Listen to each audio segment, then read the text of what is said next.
ദശമൂലം ദാമു എന്ന tag line എനിക്ക് സമ്മാനിച്ച ഷാഫി സാറാണ്. ഷാഫി സാറിനെ ഞാൻ ആദ്യമായിട്ട് കാണുന്നത് മായാവി എന്ന സിനിമയുടെ ലൊക്കേഷനിൽ വെച്ചിട്ടാണ്. ഷൂട്ടിംഗ് തുടങ്ങിയതിന് ശേഷമാണ് ഞാൻ ചാൻസ് ചോദിച്ചിട്ട് അവിടെ എത്തുന്നത്.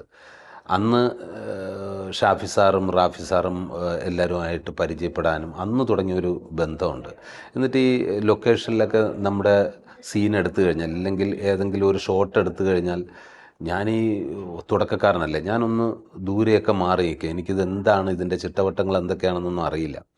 അപ്പോൾ ഷാഫി സാർ ഇങ്ങനെ ദൂരെ മാറിയിരുന്ന് എന്നെ നോക്കിയിട്ട് ഒരു തുടക്കക്കാരനായിട്ടും ഷാഫി സാർ നേരെ എൻ്റെ അടുത്ത് വന്നിട്ട്, സുരാജ് ഇങ്ങനെ മാറിയിരിക്കരുത് എന്ന് പറഞ്ഞിട്ട്, പിന്നെ പുള്ളിയോടൊപ്പം അതുപോലെ തന്നെ നമ്മൾ സ്ക്രീനിൽ കണ്ട് കൈയടിക്കുന്ന നമ്മുടെ മമ്മൂക്ക, മറ്റ് പ്രിയപ്പെട്ട താരങ്ങൾ എല്ലാവർക്കും ഒപ്പം എന്നെ ഇരുത്തുകയും എന്നെ ഒരുപാട് മോട്ടിവേറ്റ് ചെയ്ത ഒരു സംവിധായകനാണ് ഷാഫി സാറ്.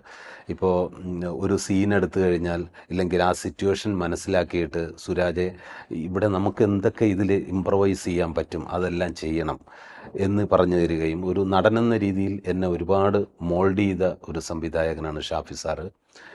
ഏകദേശം ഒരു 10-18 വർഷമായിട്ടുള്ള ഒരു ബന്ധമാണ് അത്. ഡയറക്ടർ ആക്ടർ ഉള്ള ബന്ധമല്ല, അതിനേക്കാൾ അപ്പുറമായിട്ട് ഫാമിലി പരമായിട്ടും ബന്ധമുള്ള ആളായിരുന്നു. ദശമൂലം ദാമു എന്ന ടാഗ് ലൈൻ എനിക്ക് സമ്മാനിച്ച ഷാഫി സാറാണ്.